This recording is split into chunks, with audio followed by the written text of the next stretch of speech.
Queridos, queridas, celebramos recentemente o Dia do Meio Ambiente, uma ocasião importante para refletirmos sobre a criação de Deus, o amor de Deus que circula por toda a sua criação e o nosso papel de cuidadores.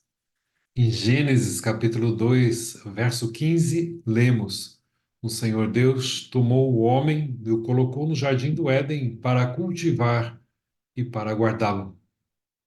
Esta é uma lembrança deste mandamento de que Deus nos chama para cuidar da sua criação, para nos alegrarmos com a harmonia e a sabedoria, a riqueza de tudo que ele criou e disponibilizou a nós.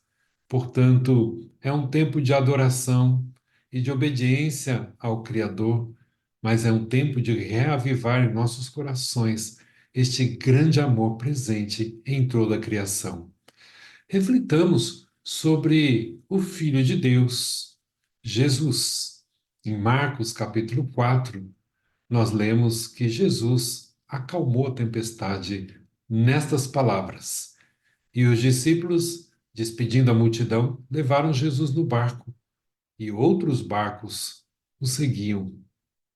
E levantou-se grande temporal de vento, e as ondas se arremessaram contra o barco, de modo que o mesmo já estava se enchendo de água. E Jesus estava na popa, dormindo sobre o travesseiro. E os discípulos o acordaram e lhe disseram: Mestre, o senhor não se importa que pereçamos? E ele, despertando, repreendeu o vento e disse ao mar: Acalme-se, fique quieto. O vento se aquietou e tudo ficou bem calmo.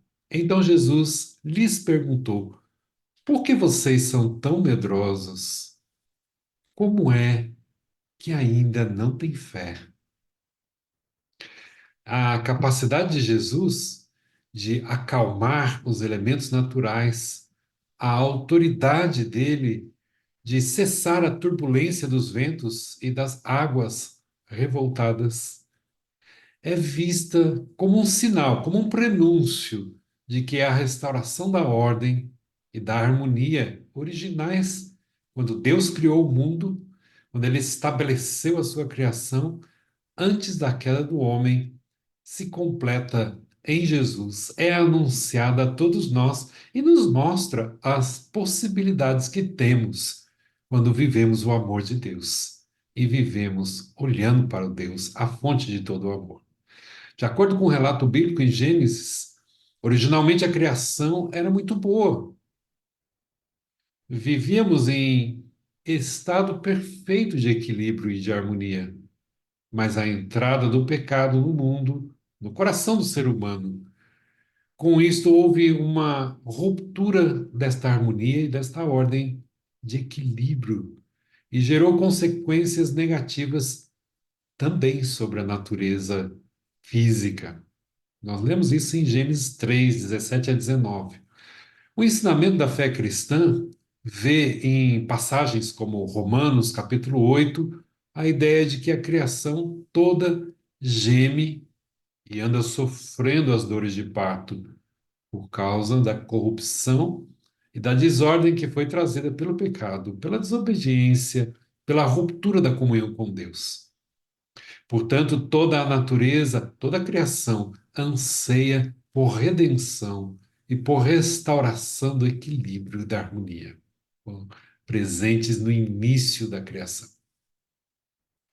Quando Jesus demonstra autoridade e poder sobre os fenômenos da natureza que estavam descontrolados, como é o caso dessa tempestade, e isso pode ser compreendido como uma antecipação de que está se cumprindo a promessa de restaurar a criação até que ela, no final dos tempos, na mudança das grandes fases, possa novamente viver a plenitude perdida na criação, a plenitude do equilíbrio e da harmonia.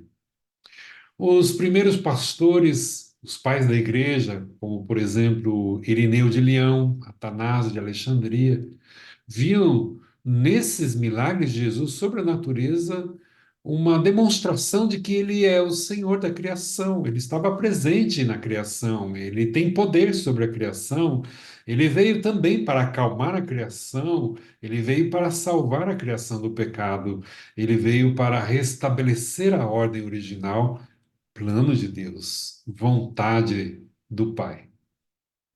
Um destes sábios discípulos de Jesus, Tertuliano, argumentava que o poder de Cristo sobre a tempestade provava o seu senhorio sobre todas as obras da criação, das quais o homem se desviou por causa do seu pecado.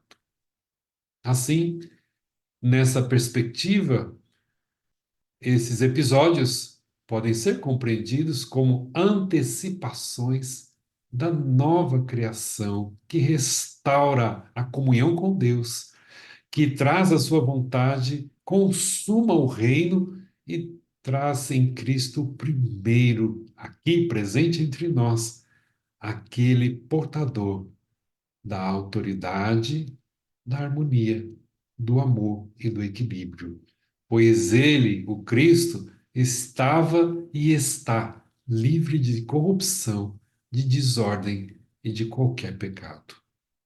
Assim, inspirados por este amor e vontade de Deus, expresso também na vida de Jesus, o seu Filho, façamos nós nosso compromisso renovado de amor para com a criação. Diariamente, adotemos práticas que protejam o meio ambiente, que preservem a criação, que reduzam o desperdício, economizando água, energia, reciclando, fazendo escolhas por produtos que menos agridem o meio ambiente. Isto tudo reflete o nosso compromisso feito e refeito de bem cuidar da criação de Deus. Como famílias, eduquemos nossos filhos, nossos dependentes, nossos familiares sobre a importância de viver o amor e cuidar da criação de Deus. Nós podemos também criar e contribuir para um movimento que acontece no mundo inteiro de cuidado e preservação do meio ambiente. Em Filipenses capítulo 2, o verso 4, nós lemos e somos lembrados: cada um cuide não somente dos seus interesses, mas também dos interesses dos outros. Esse é um chamado que o nosso amor seja também solidário e nos motive a agir em prol de um mundo melhor para todos. Quando nós vemos as tragédias climáticas acontecendo tão próximo de nós, aqui no nosso país, mas no mundo inteiro, que nós possamos honrar a Deus em tudo o que fazemos, cuidando com diligência e amor da sua criação. Que este amor ao meio ambiente, à criação de Deus, renove os nossos compromissos com Deus e com o seu amor. Que nossas orações, que nossas ações e fé sejam esforços para expressar que Deus está vivo, ele age em nós como agiu no testemunho de Jesus Cristo no mundo.